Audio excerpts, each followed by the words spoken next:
Dakhla a toujours été un paradis pour les pêcheurs, avec des eaux très poissonneuses. Les bateaux rentrent après une virée au large de ces côtes du Sahara occidental. Younes, lui, sortira plus tard. D'abord, il prépare ses hameçons. Né à Dakhla, il connaît bien cet océan Atlantique où il pêche depuis l'enfance.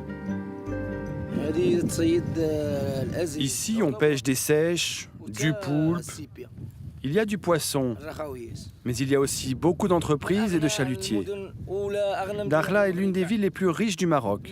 Elle peut même devenir la plus riche, à mon avis, grâce au tourisme et aux ressources maritimes. Même son climat est bien.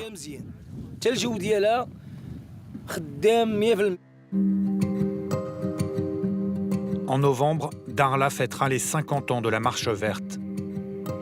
Un épisode majeur dans l'histoire du Maroc.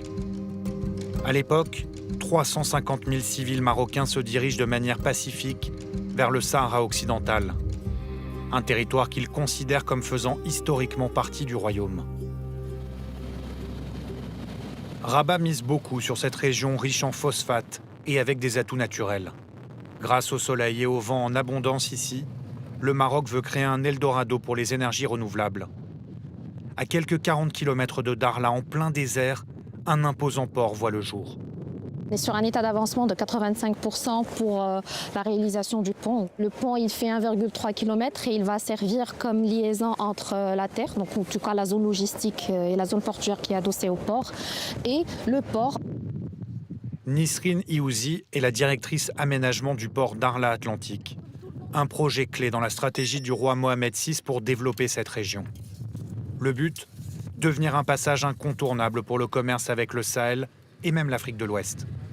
Le projet s'inscrit dans la vision royale pour la façade atlantique, notamment pour l'accès à l'Atlantique et à l'océan Atlantique pour les pays du Sahel et renforcer la connectivité maritime en fait, entre le Maroc et le continent américain et le continent également, l'Amérique latine et aussi l'Afrique. Ce port en eau profonde devrait ouvrir en 2029, avec une capacité d'accueil de 35 millions de tonnes de marchandises par an. Le Maroc a une idée claire des biens qui pourraient transiter. Tous les trafics liés aux énergies renouvelables, notamment les heavy cargo, en fait les trafics des pannes d'éoliennes et également l'exportation de l'hydrogène sous forme d'ammoniac. Un autre terminal aussi pour l'industrie minière, sans bien évidemment ne pas aussi citer l'industrie de la pêche. Le Maroc a déjà dépensé plus d'1 milliard d'euros pour la construction et des investisseurs privés participeront aussi, notamment des Émirats arabes unis. Environ 1800 personnes travaillent sur le port, dont 20% originaires de la région de Dakhla. Certains ouvriers vivent sur le site, avec un terrain de football pour passer le temps. Ce chantier s'organise comme une petite ville autonome, dans des marchés, des mosquées, des restaurants. Il absorbe une part importante du chômage local. Et aussi, il stimule les flux économiques, créant ainsi une dynamique positive pour les habitants. Une ancienne colonie espagnole jusqu'en 1975, le Sahara occidental est aujourd'hui contrôlé en majeure partie par le Maroc. C'est un territoire disputé et non autonome pour les Nations Unies. Un conflit oppose depuis 50 ans le Maroc aux indépendantistes du Front Polisario, soutenu par l'Algérie. Rabat propose un statut d'autonomie élargi au Sahara occidental et ces derniers temps, de nombreux pays se rangent du côté marocain. Fin 2020, c'est le président américain Donald Trump qui reconnaissait la souveraineté marocaine sur le Sahara occidental. Plus récemment, l'Espagne, le Royaume-Uni ou encore la France. Pour la France, le présent et l'avenir de ce territoire s'inscrivent dans le cadre de la souveraineté marocaine. Une reconnaissance de plusieurs pays qui s'accompagne d'investissements. Dans la ville de Dakhla, les chantiers sont partout. Nouvelles canalisations, trottoirs neufs et création de quartiers entiers. La population ne cesse d'augmenter. 165 000 habitants aujourd'hui, c'est 50% de plus qu'il y a 20 ans.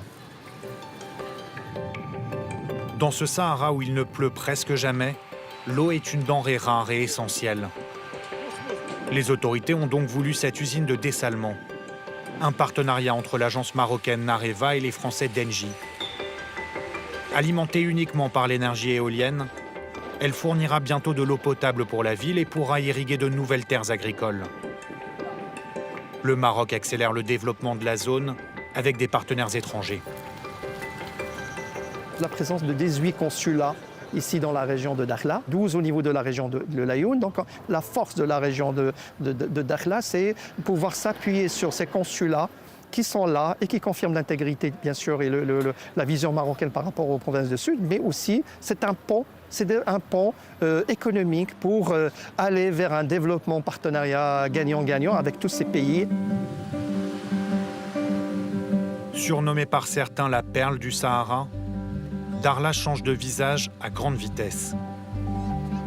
Le Maroc mise aussi sur le tourisme pour attirer toujours plus de visiteurs et d'habitants.